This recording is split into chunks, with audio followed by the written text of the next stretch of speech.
don't know why sing these songs about you. You don't know the pseudonyms, I assume. You don't know the pseudonyms, I assume, for you. Well, are you happy now that the gods are dying? Well, or do you dream? The great thing about being in a band is it's like being an ultimate gang, and like every gang needs its headquarters. Any building like this is an inspiration.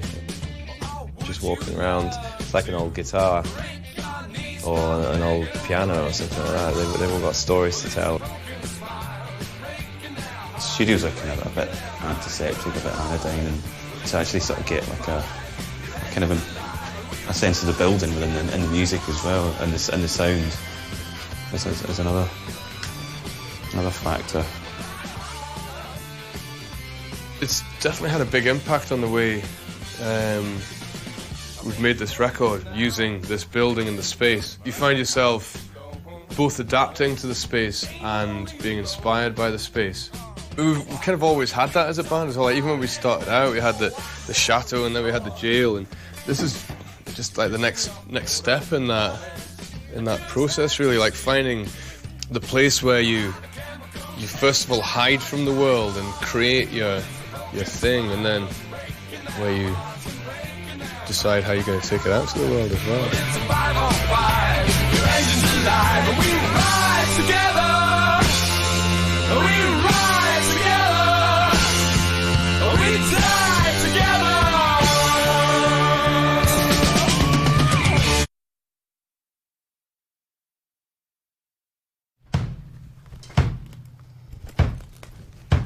I might take the padding out a little bit on the kit, so it's a little bit more, on the kick rather, so it's a little bit more open.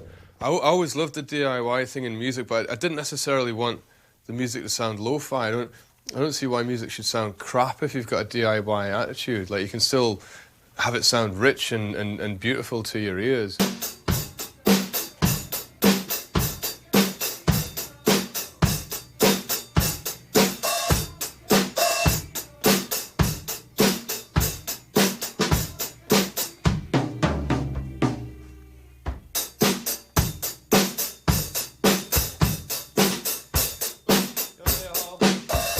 What's that? Yeah, just do a whole take, then we can listen to it a bit.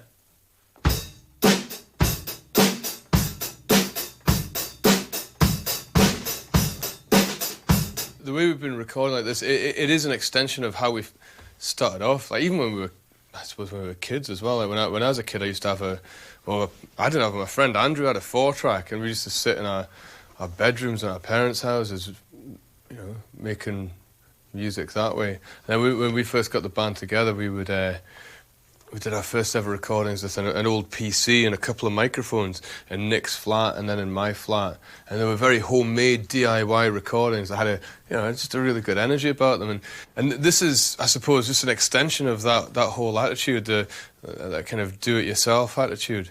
I think the building was maybe built in the sort of early 20th century, and it was the town hall of Govan, and then Govan became part of Glasgow and sort of was usurped by it, and then that sort of negated the need for a town hall. So I think a lot's happened here, really. Nick had been here, he'd kind of sort of set up camp here like sort of 2 months before the rest of us had even seen the place. The others were away for some reason, on holiday or something. I came back and I saw the place the first time. So this is the old janitor's apartment that we're going to now, and pretty scary. A few dead pigeons around, and it's where we recorded some hand claps and a few other bits and bobs, just when we need a bit of atmosphere. The acoustics are amazing, if you're nerdy like that. Alright, so here we go.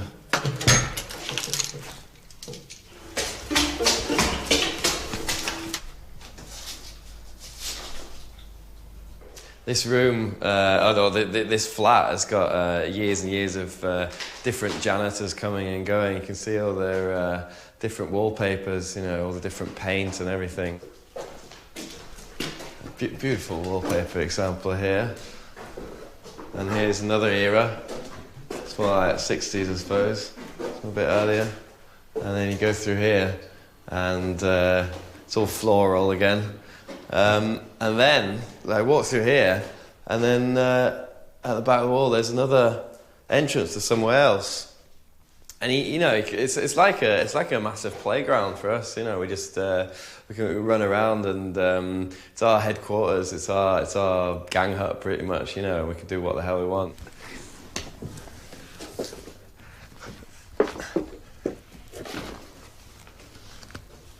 So this is one of the rooms that we have. As you'll see, we keep guitars here, and also there's like a tech thing, so you can change strings and crap like that. And there's drum bits and stuff. And this is also what we laughingly refer to as the kitchen. There's a microwave and a toaster and a fridge. And this is a chair that Nick found on the street. And it had these little legs on at the bottom, right? And it kind of like went on like that. One of them was broken, and I had the idea to fix it, just take them all off. So it makes it quite a low chair, but it works.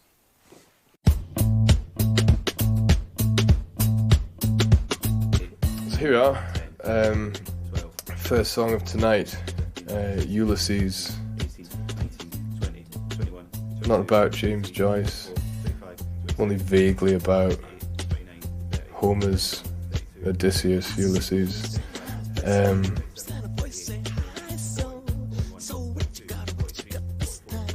I mean, the whole song's supposed to have the feel of a whitey, and is that a universal term? I was talking to somebody else about a whitey recently. I mean, would you know what a whitey is? Yeah. I was talking to somebody from the south of England that had no idea what a whitey was.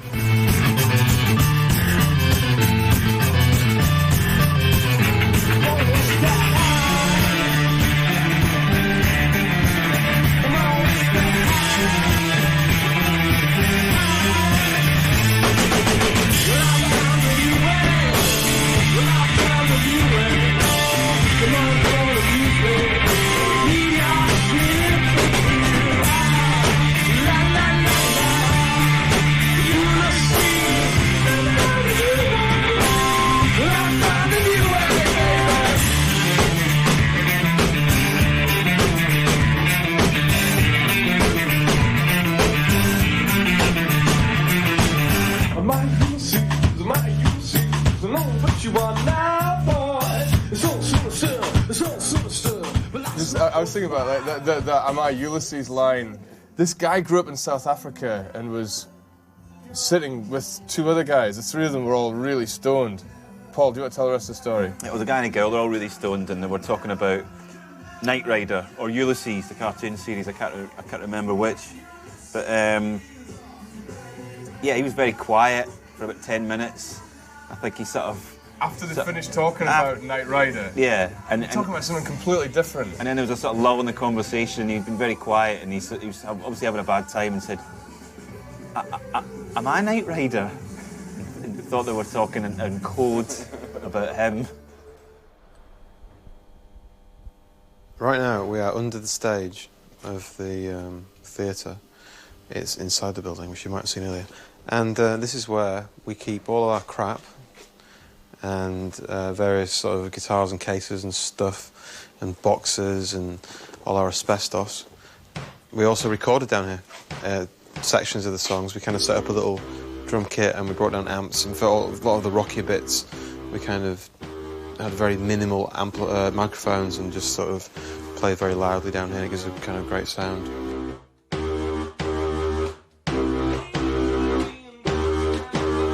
Everything we've done with the way we've made this record is always like kind of, right, okay, that's the way you'll normally hear it on a record. Like, how could we do it so it's just going to sound a little different? And you do end up with a very quirky, human, characterful record as well, because you tend not to do things in a standard way. I mean, I've been in big studios before with really good engineers, and they know exactly how to set up a drum kit with exactly the right microphones to get the perfect kind of rock sound. You know, that's what rock drums sound like in this studio.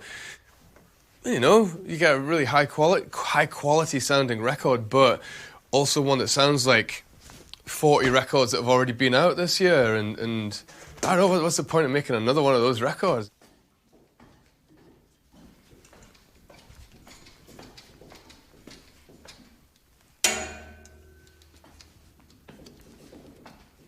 This room now is our very own ivory tower. It's the top of the whole building, the dome,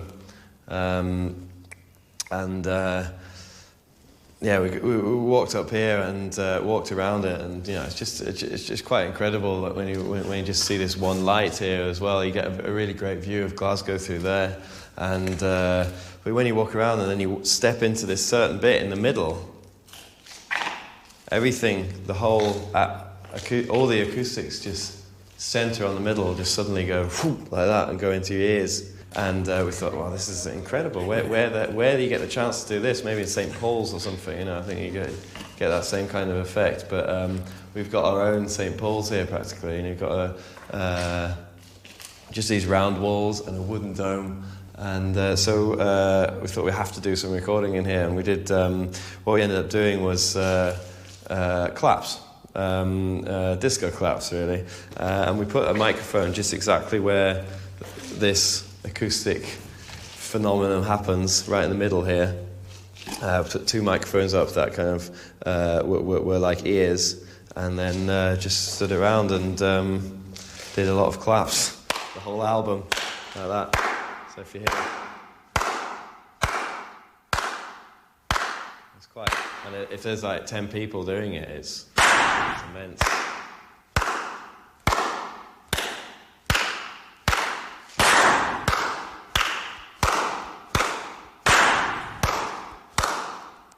The idea of contrast was something that was quite important to the whole record, that we would almost like cutting, the way you would cut between scenes in a film, you would have the same kind of cutting in sound. So as we walk around the building and see the different rooms, we'll see the kind of sonic scenes that we would use to cut between.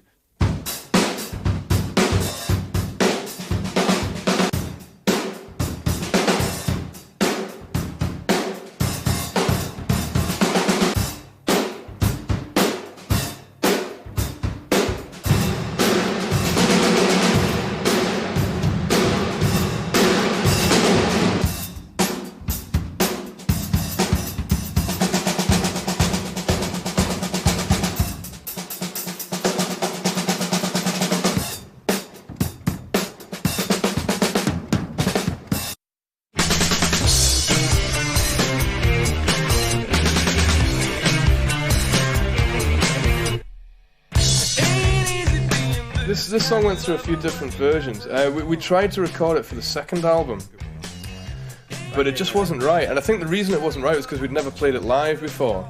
It's one of these songs, like so many songs make sense once you've gigged them. And this one we were like sort of bashing away at it in the studio, and it just wasn't working. And then after you play it live 3 or 4 times, you go, oh right, okay, that's what makes sense. That's why it works as a song.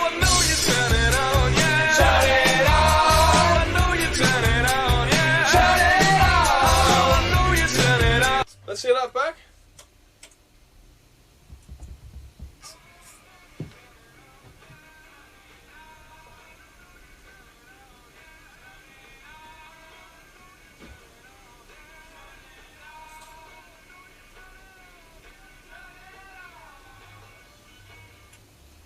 Turn it on. Do you think if one of you was doing the harmony, just doing It sounds lazy maybe. to me. It sounds Yeah, it behind does, the beat yeah. on the first 3. It's kind of na na na. It's kind of na na na. It's a da da da.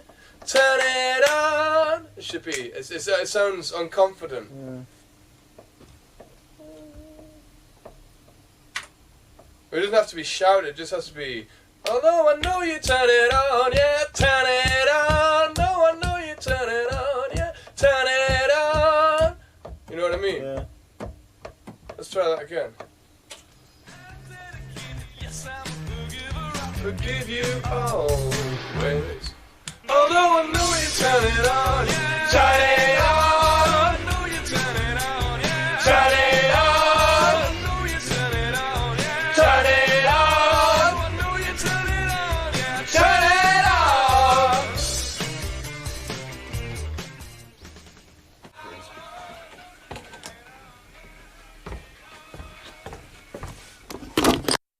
Dan, who produced the album, he's like really kind of into trying anything. He was really excited when he came here. His place in Streatham in London is a little bit like the whole setup we've got here, except on a much smaller scale, because in London, obviously, we get so much more space in Glasgow.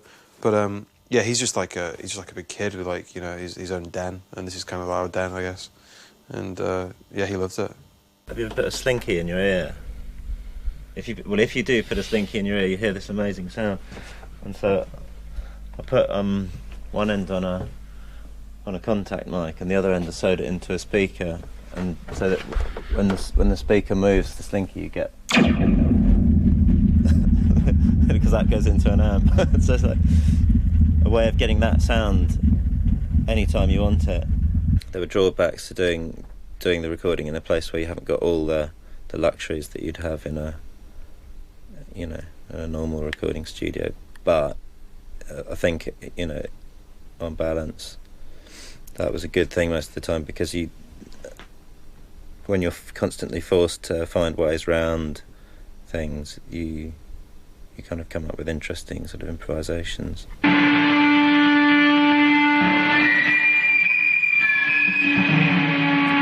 There was a particular one, What She Came For, where we'd recorded it and it kind of sounded good, but it didn't have the kind of sort of wildness that the demo did.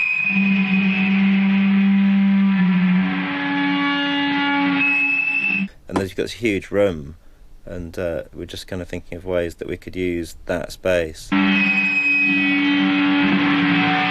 idea of having a guitar kind of travelling past you at like high speed, you know, we thought we'd try and get something like that, and so climbed up into the rafters above the ceiling and dangled a long mic lead through, so it was about 8 inches off the ground, and put a guitar amp underneath it, and then Alex just played as the most sort of feedbacky, noisy guitar possible, and then I just chucked the mic, you know, so just to sort of get it to go as fast as I could past the speaker. And you know, if you can imagine, if you were the mic, what you'd hear as you kind of went past the thing, you know, that's what you hear on the record, and it does sound absolutely mad.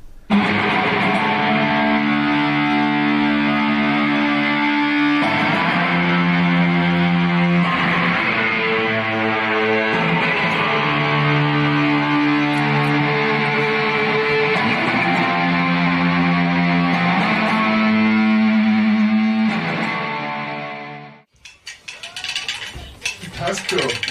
That's very good. That sounds like running in a cartoon. Yeah.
The other version doesn't have the chorus, the bit that kind of goes, oh, you girls never know, oh, no, you girls never know. And that came about with just the band playing it, and I was making up words on the spot, and Often we would do things like that when we're writing, just to have it's about 20, 30 minutes of just jamming.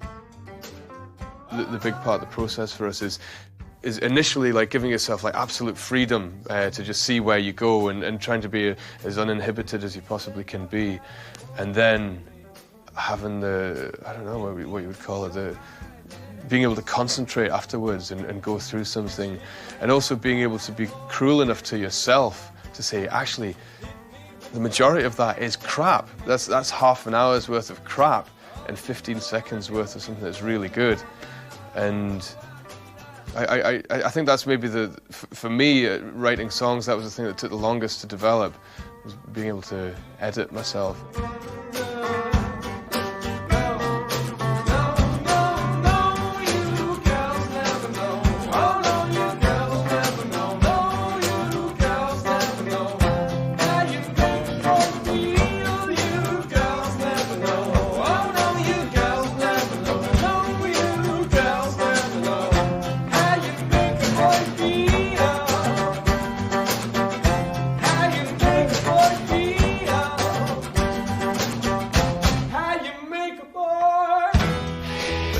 Just a really fun process of recording, you know. We really enjoyed just messing around, you know, just going from one room to the other. I mean, otherwise it would have been switch on the reverb effect, you know. I mean, you can do that, sure. I mean, we did that as well, you know, but it was just we were in charge, you know. It was our place, and we knew all the bits and bobs, and we could do what we wanted to, you know. We were like, if you go into a studio, there's a guy there that knows it in and out, you know. It's his place, you know, and you're always like asking if you can maybe do that, and can you maybe turn up the hi-hat a little bit, things like that, you know. And you get bits, you know, you're always asking for permission, you know. And we didn't have to do that here. It was just, you know, we just felt like we were, you know, it was our place. We were the kids.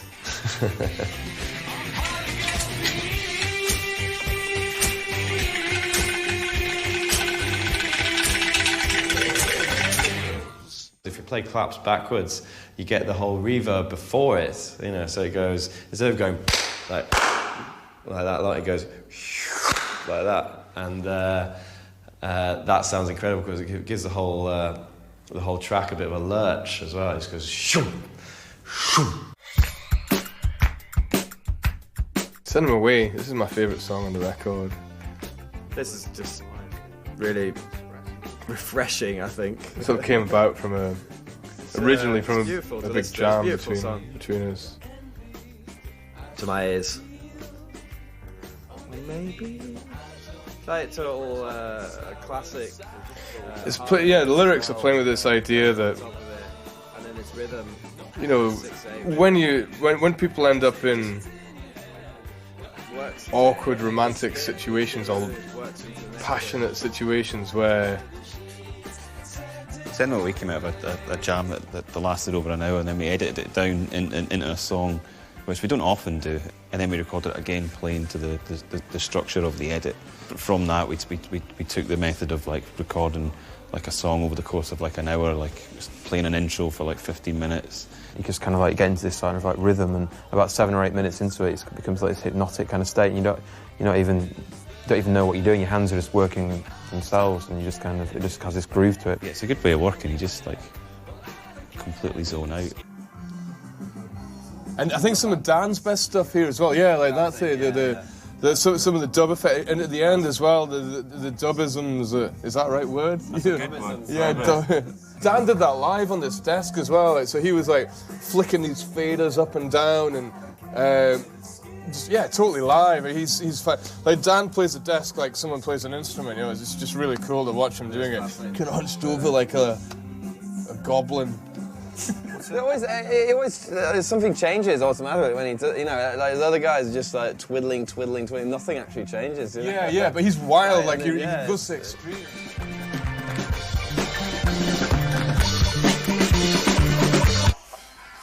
Hi, Mum. Hello? Good, how are you? Hello, Mum. Yeah. I'm just doing some music, just in the studio doing some music stuff. Yeah, what are you up to? This song to me also has a really like a 70s hard rock touch. Oh, okay, what time are you going down? I love that kind of era, like the Oh, okay. Mhm. Sabbath, Deep Purple, like It's not raining, but it's a bit cold. Usually when you go to a professional studio, you tend to find that you have the control room, usually separated by thick panes of double glazing and impenetrable glass, and then you have the usually cavernous recording space beyond there.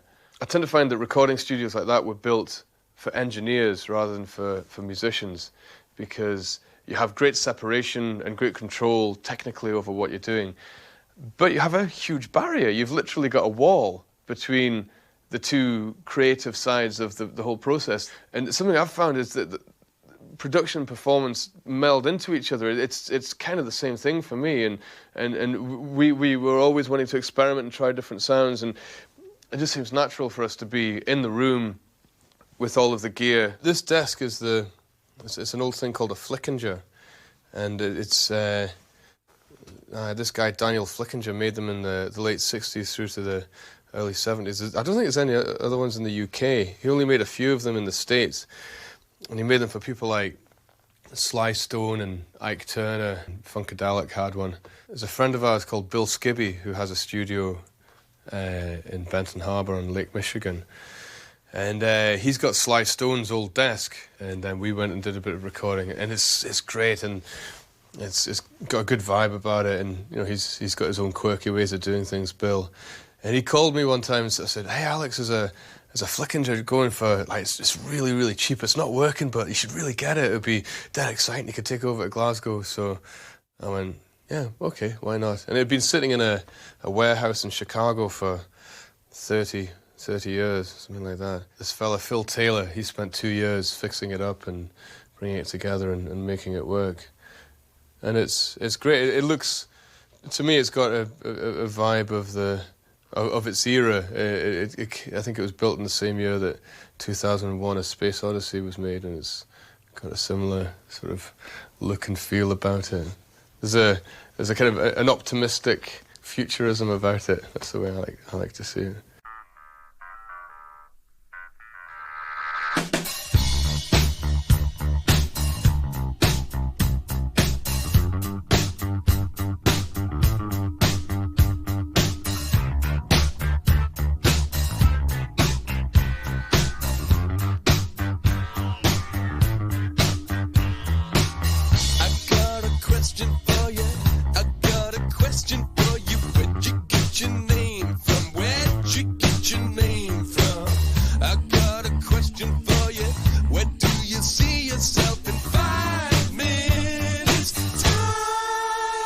There's a certain vocabulary that a certain type of journalist uses all the time. I'm just trying to imagine how they might chat somebody up in a club for certain bits of the song, like. It's quite ambiguous as well. I mean, like, you know, you can imagine any like sleazy guy kind of, or not sleazy guy using those lines. Maybe it's a good tactic. Yeah. Where did you get your name from? Yeah. So, where did you get your name from? What's your favourite colour? I've got a question for you, another question for you. How do you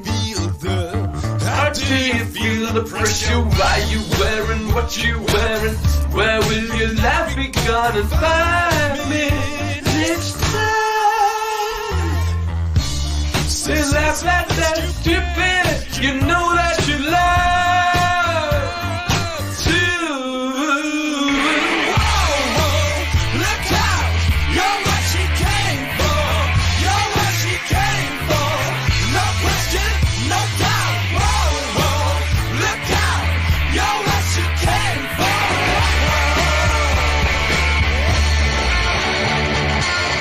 And this bit here, it's like it's like you've fallen through the floor and you've landed in the cellar, and there's now like if you imagine that you've completely changed environment again, and you're surrounded by, and the band are 15 times the size, and full on rock and roll. This is the bit of the song when John Dent, who mastered the record, got a message back from saying that he really liked this bit at the end of the song, and he had to he had to recalibrate the lathe for cutting the acetate, and he said he hadn't had to do that since he mastered Ace of Spades by Motorhead, which is interesting. Telephone. Get me on the phone. That'll be the phone. Sometimes the phone rings. Hello, Franz Ferdinand. Bob speaking. What's your favourite colour?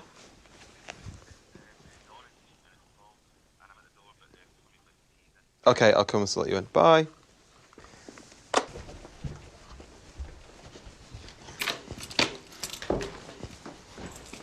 Was there keys in the door? Is that what it was? Yes. Oh, yeah. It was a party. People know that you're in here, or is it? I think so. I think they do. I don't really know, to be honest. No, I'm alright. I'm off booze. Do you think people know we're in here? I'm on the booze. People know we're in here. I think people who work here do, but I mean... No, I don't think anybody particularly cares. No. No, that's what I thought about around here anyway. When there wasn't this on the windows, you could hear like for miles. So and people definitely knew then. It was like it was wee Ned's like banging on the windows and stuff. But and the police stopped us one night, didn't they? Yeah, they're very nice though. Other things. They came in and they went, oh, you can't make that sort of noise at this time. And then Alex came around the corner and they went, oh, sorry. I want the phone to ring again now. Sometimes the sound of 1,000 whispering words can confuse, but when you're sleeping, they shift and slide together, bring meaning to the canyon's cry. And I will keep on dreaming. I live to dream again.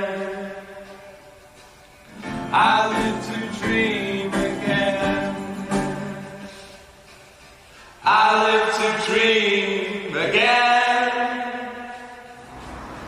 I live to dream again. We did a lot of vocals on the big stage in the big hall, because especially at night it's an amazing atmosphere. We just turned off all the lights, and he'd sing on this stage, and you could imagine the audience there, you know, all the ghosts kicking around listening to you. Don't be afraid if you're descending, sweetest despair without a handrail to guide you.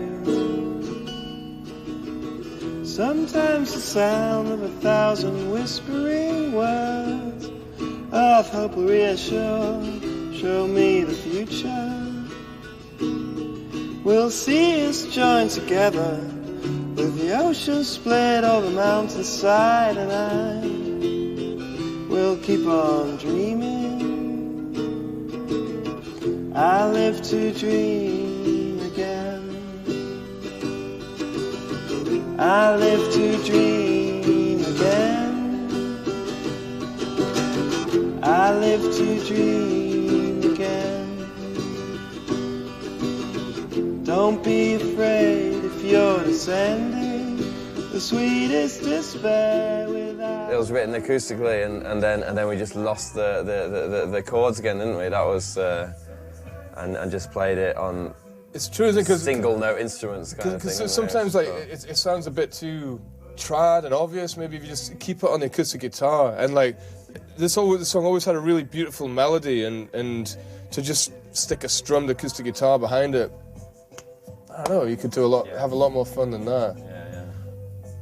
And I guess we kind of swapped instruments a little bit for this one as well. Like Paul's playing a bit of organ, isn't he? Yeah. I'm playing bells with screwdrivers. Oh yeah, that as well. And Yeah. And the preset beats you would get on an organ as well.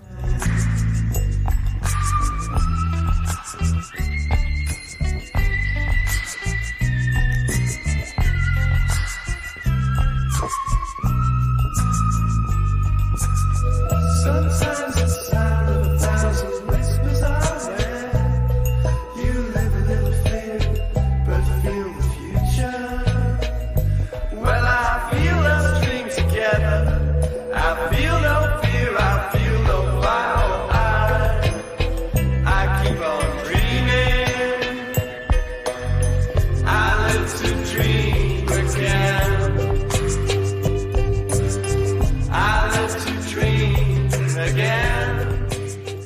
learned is that we didn't go to a normal recording studio, and we didn't make a mellow out, and we did everything that we weren't supposed to do because we're a bunch of contrary fuckers. It is odd to listen to your record because I'm probably not going to listen to it again in the future. This might be the last time I ever listen to it from start to finish. Because once it's done, it's done. You know, you spend all these... I mean, literally, this has been like a year and a half of my life making this, and you end up with this tap on the guitar. That's it, over. But you don't listen to your own music, you know. That's it. It's there. It's for other people now. So this is the original version of Catherine Kiss Me, the way things actually were. Catherine, kiss me, slippy little lips will split me where your eye won't hit me. Yes, I love you, I mean I'd love to get to know you. Sometimes I say the stupid things. Sometimes I say the stupid things that I think. Sometimes I think the stupidest things.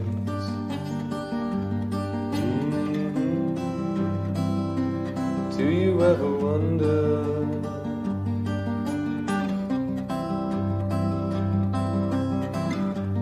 how the girl feels?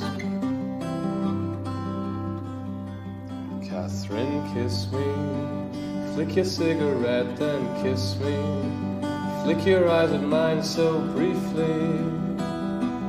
Yes, your leather jacket lies in sticky pools of cider blackberry. You glance a ricochet from every alpha male behind me. Eyes like marbles on a washing machine.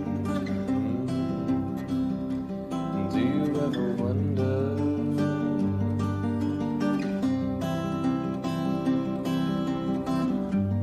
how the boy feels? Catherine, kiss me in the alleyway by Jakey's, jacking in the sodium light. Yes, I love you, I mean I need to love. And though your opened eyes stare poured upon the overflowing pipes above me tonight, I don't mind, because I never wonder